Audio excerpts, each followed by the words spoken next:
Bakit biglang parami ng parami ang mga bansang nag-iimbita sa Pilipinas? Ano ang nakikita nila sa atin? Napansin mo rin ba? Sa nakalipas na mga taon, tila sunod-sunod ang pag-anyaya ng iba't ibang bansa sa Pilipinas para sa mga state visit, bilateral meetings, at economic forums mula sa Canada, Japan, Australia, Vietnam, Malaysia, hanggang sa Estados Unidos at iba pang mga bansa, lalong naging aktibo ang pakikipag-ugnayan nila sa Pilipinas. Pero ang tanong ng marami, bakit ngayon? Ano ba ang nakita nila sa Pilipinas? Hindi lang ba ito simpleng pagbisita? O may mas malalim na dahilan? Isa sa pinakamalaking dahilan ay ang lokasyon ng Pilipinas. Kung titingnan mo ang mapa ng mundo, makikita mong nasa gitna ang Pilipinas ng Indo-Pacific, isang rehiyong itinuturing na ngayon na isa sa pinakamahalaga sa buong mundo. Dito dumaraan ang napakalaking bahagi ng pandaigdigang kalakalan. Bilyon-bilyong dolyar na halaga ng mga produkto ang dumaraan sa mga karagatang malapit sa Pilipinas bawat taon. Dahil dito, mahalaga ang Pilipinas hindi lamang sa Asya, kundi maging sa ekonomiya ng maraming bansa. Isa pa sa mga dahilan ay ang lumalaking ekonomiya ng Pilipinas. Sa kabila ng mga hamon tulad ng pandemya at pandaigdigang inflation, nananatiling isa ang Pilipinas sa mga ekonomiyang may potensyal na lumago sa rehiyon. Maraming dayuhang kumpanya ang interesado sa manufacturing, renewable energy, digital technology, infrastructure, at business process outsourcing o BPO. Bukod sa malaking populasyon, mayroon ding batang workforce ang Pilipinas. Para sa maraming investor, malaking oportunidad ito dahil nangangahulugan ito ng mas maraming manggagawa at mas malaking consumer market. Ngunit hindi lamang ekonomiya ang pinag-uusapan, malaki rin ang papel ng seguridad. Sa mga nakaraang taon, tumindi ang tensyon sa South China Sea. Dahil dito, maraming bansa ang naghahanap ng mas malapit na pakikipagtulungan sa mga bansang nasa rehiyon, kabilang ang Pilipinas. Hindi ito nangangahulugang naghahanap sila ng gulo. Sa halip, layunin nilang mapanatili ang katatagan, kalayaan sa paglalayag, at maayos na ugnayan sa isa't isa.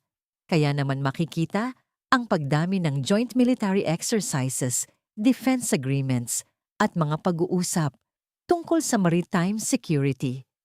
Ngunit hindi lamang ang mga kaalyado ng Pilipinas ang nais makipag-ugnayan. Marami ring bansa ang gustong palawakin ang kalakalan, turismo, edukasyon, at kooperasyon sa agham at teknolohiya.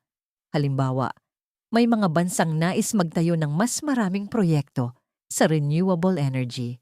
Ang iba naman ay interesado sa pagmimina ng mahahalagang mineral, modernisasyon ng agrikultura, at pagpapalawak ng digital economy. Isa pang dahilan ay ang mahigit 110 milyong populasyon ng Pilipinas. Sa pananaw ng mga negosyo, malaking merkado ito. Kapag mas lumaki ang kita ng mga Pilipino, mas lalaki rin ang demand sa mga sasakyan, gadgets, pagkain, gamot, serbisyo, at iba pang produkto. Ibig sabihin, hindi lamang gobyerno ang interesado sa Pilipinas. Maging ang mga pribadong kumpanya ay nakikita rin ng bansa bilang lugar na maaaring paglagakan ng kanilang puhunan.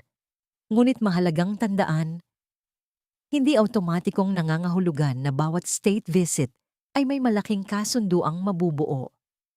Ang mga pagbisita ng mga leader ay kadalasang unang hakbang lamang. Kailangan pa rin ng mahabang negosasyon bago maisakatuparan ang mga investment, trade agreements, o defense cooperation. Sa madaling salita, ang pagdating ng mga imbitasyon ay isang oportunidad, ngunit kailangan pa rin itong samahan ng maayos na pagpapatupad ng mga proyekto at patakaran upang maramdaman ng mga ordinaryong Pilipino ang benepisyo. Marami ring eksperto ang nagsasabing mahalaga para sa Pilipinas na magkaroon ng magandang relasyon sa iba't ibang bansa, hindi lamang sa iisang panig.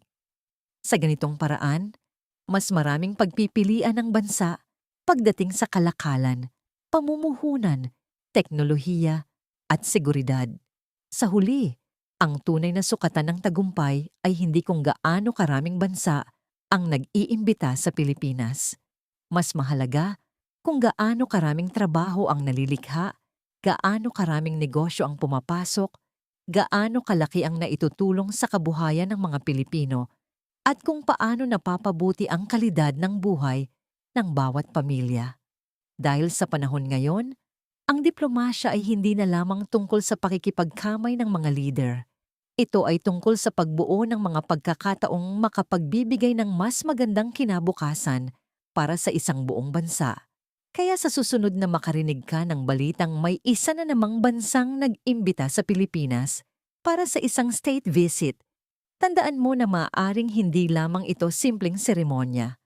Maaaring ito ay bahagi ng mas malawak na kompetisyon para sa kooperasyon, pamumuhunan, at impluensya sa isa sa pinakamahalagang rehiyon ng mundo. Paano natin magagamit ang lumalaking interes ng ibang bansa upang mas mapabuti ang buhay ng bawat Pilipino?